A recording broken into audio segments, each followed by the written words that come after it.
Hey everyone, what's up? Welcome to my channel. If you're new here, what's up? My name's Elise. Thanks for stopping by. If you're not new, welcome back. It's good to see you again. If you want to join the fam, be sure and click that subscribe button and let's get into today's video.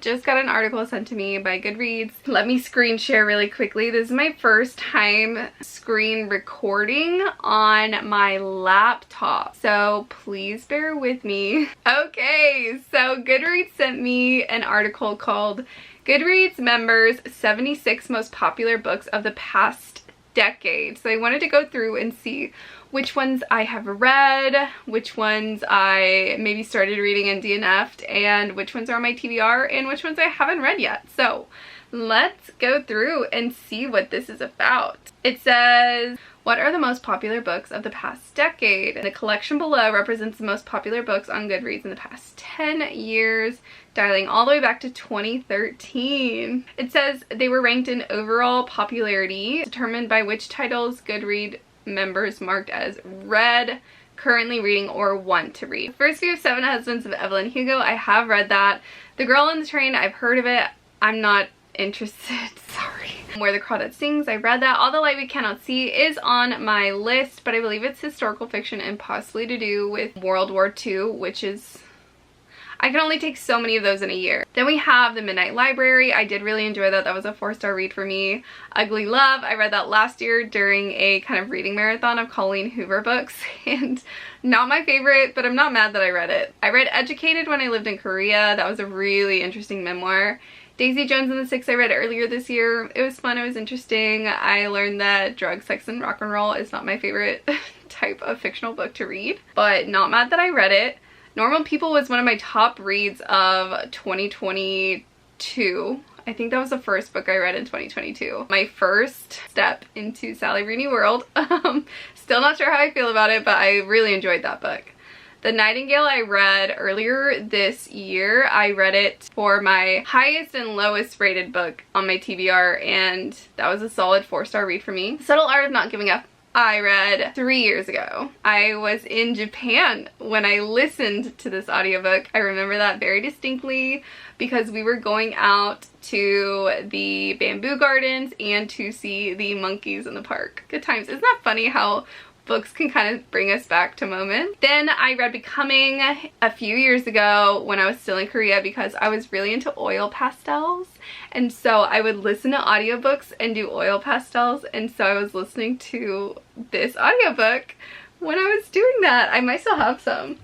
This is around the time when I was doing my oil pastels. Let me just show you my oil pastels when I was sad and lonely in Korea during COVID listening to audiobooks.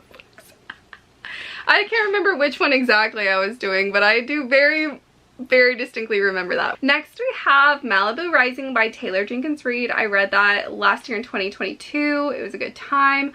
I definitely recommend reading The Seven Husbands of Evelyn Hugo first because I tried reading this, wasn't into it. Read Seven Husbands of Evelyn Hugo, tried this again, and it was so much better. It hit so much more. I haven't read Eleanor Ophelia Is Completely Fine, but I do have it here on my shelves. No, that's Where'd You Go, Bernadette. Just kidding! But it is on my TBR. The Goldfinch by Donna Tartt. I tried starting this. I read like the first chapter and I was not into it. So I think I'm just not gonna read it. I'll take all of y'all's word for, I'll take your word for it. Then we have The Tattooist of Auschwitz. I did listen to this on audiobook when I lived in Korea. Devastating, but a great read. A Little Life I'm actually currently reading. I am doing a challenge where I read the shortest book and the longest book on my TBR at the time. And A Little Life is definitely the longest book on my TBR. Like, woo!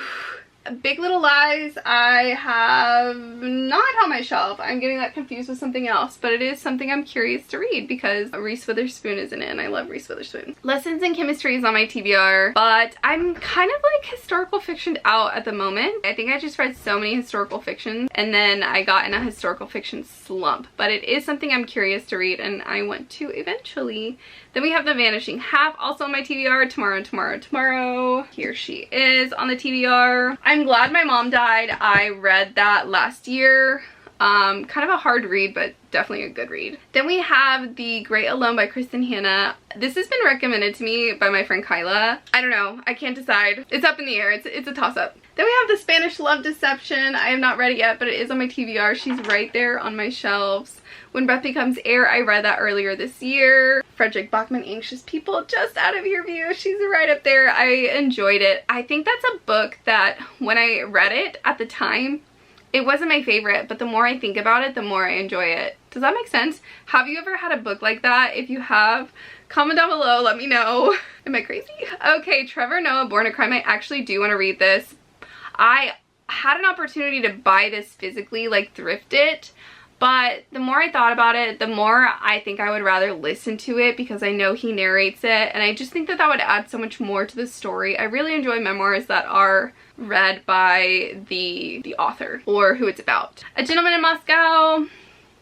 You know, at my library, I was in charge of taking all of the book suggestions that the people had for their book club next year and reading up on them, you know, giving a synopsis, tallying up the ballots. And I'm just, after reading and learning about it, I'm not too interested in it. I'm sorry. But I am interested in reading Kristen Hanna, The Four Winds. I would like to read more about the Great Depression and like the Dust Bowl and everything. I think that would be really interesting. Really heavy, but really interesting. Aha! Little Fires Everywhere. Just out of your view, right up here.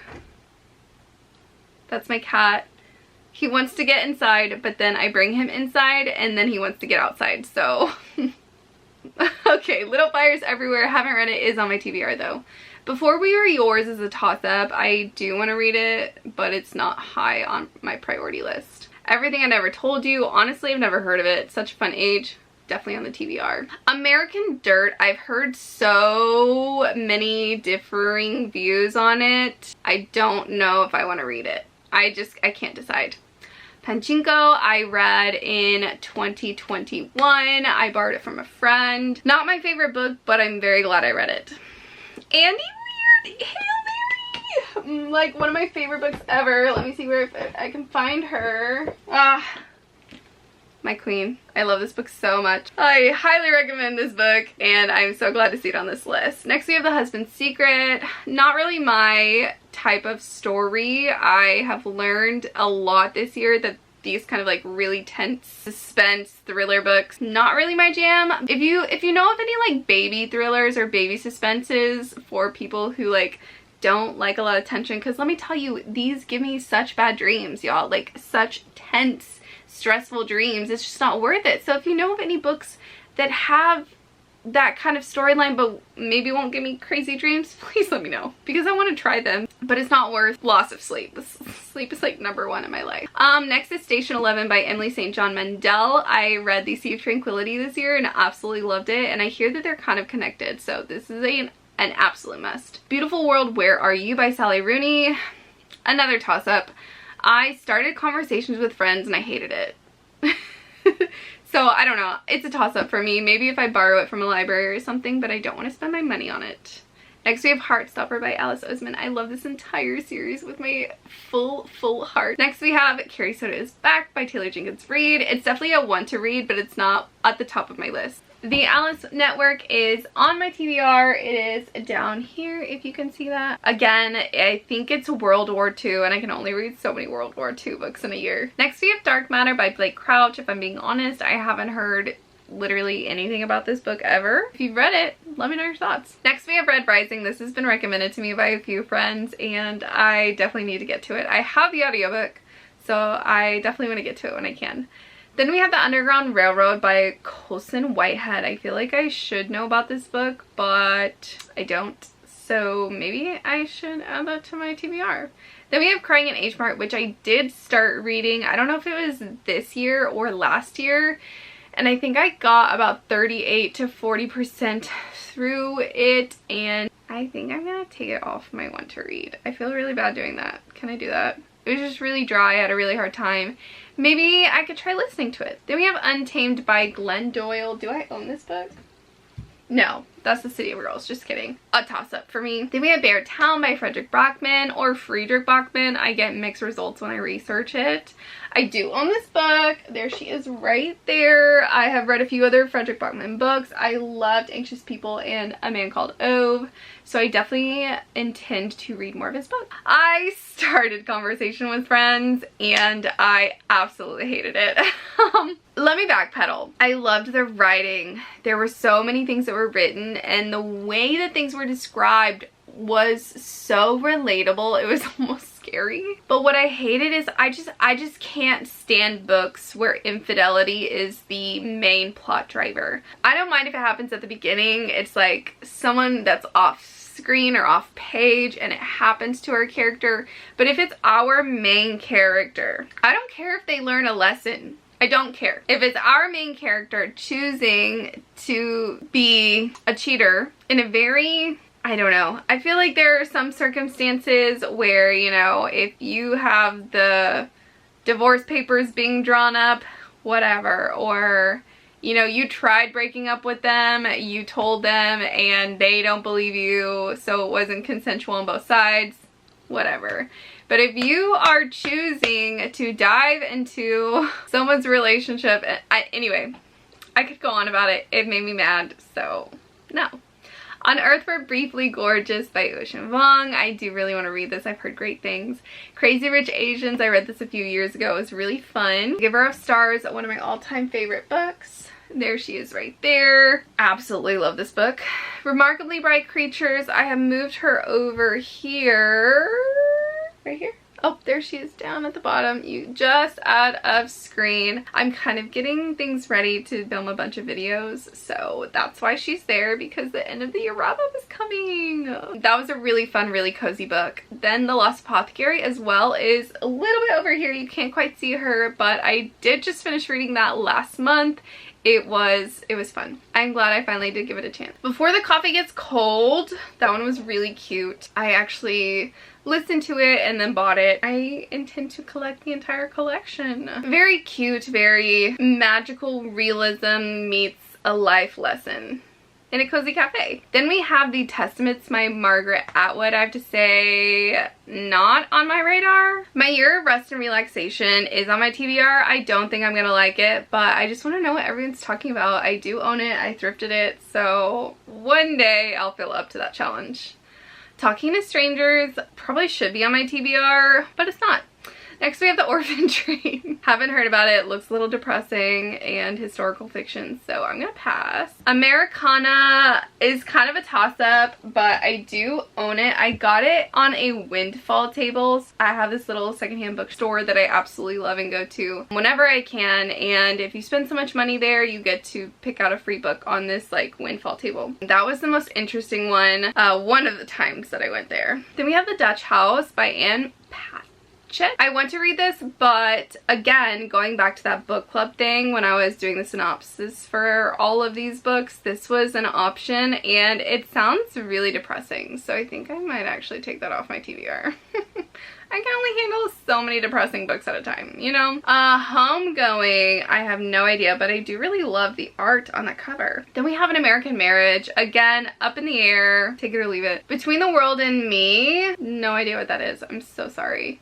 Then we have Clara and the Sun by Kazuo Ishiguro. I did really enjoy this. This was really cozy. It was really fascinating to me because the narrator, the main point of view is through an AI robot friend. They are created to look like kind of humanoid creatures, and they're AI and they're made to be companions. And this AI's companion is kind of a sick girl. I just really loved how Clara viewed the world. It was like almost a newborn discovering things. Seeing things through her fresh eyes was really fascinating and fun. Maybe you should talk to someone. I have that on my TBR. There she is right there. I definitely want to get to this when I can, but I kind of pace out my nonfiction books so that I don't get in a slump, because I enjoy reading and learning, but it can put me in a slump when I read a lot of nonfiction. My Dark Vanessa. I hear this involves grooming children. Not a thing for me. Promised Land. I do want to read this, but I don't, but I do, but I don't. So I'm gonna take it off of my want to read, but if for some reason the mood strikes me, then I'll read it. Mad Honey by Jodi Picoult. Another toss-up. I reread the synopsis the other day. I don't know. I think I need to read her other book. I have Then You Were Gone or something like that, and I'm gonna read that and then make a decision on this. Then we have The Sea of Tranquility, one of my favorite reads of the year. 5 stars, so fun. I loved it. Demon and Copperhead by Barbara Kingsolver. Not sure if I want to read this or not. I honestly don't even know what it's about. Demon Copperhead. I wonder if it's because he has copper colored hair. We love a redhead. Oh my gosh, it seems so depressing. No, thank you. Okay, also for Spirit, it was on my TBR, and now it's not because I just hear it's really dense, long, and like Prince Harry's interesting, but I'm okay. Girl, Woman, Other, not on my radar. Cloud Cuckoo Land, it's kind of a toss-up. It's like, if my fancy swings its attention on it, then great. But Killers of the Flower Moon, I've heard really good things about this. The patrons at my library really like it, but not my thing. That's it. Oh my gosh. Cool. So there you have it. Goodreads 76 most popular books of the past decade. I wonder why they chose 76. Let me do some tallying. Out of these 76 most popular books of the past decade on Goodreads, I have read 26 of them. I am currently reading one of them. I have tried to start and ended up DNFing 3 of them, and I have 23 of them on my TBR. The rest are just, if they catch my attention, great, and otherwise, I'm good. So I have interacted with 53 out of these 76 books. I would say that's pretty good. I'm pretty proud of myself. One thing that I do find really interesting is I don't see a ton of romance books. I do see a few, and I don't really see any indie authors, although I guess indie authors are published on a smaller scale, so they wouldn't be known by quite as many people, so I guess that checks out. But there are some authors that I would have expected to see on here, but I don't. So I wonder if there's a little bit of finagling going on here. Thank you guys so much for watching. If you enjoyed this, please give it a thumbs up. If you have made it this far, please subscribe and join our family. We'd love to have you. I hope you're doing well whenever and wherever you're watching this video, and I will see you in my next one. Bye everyone!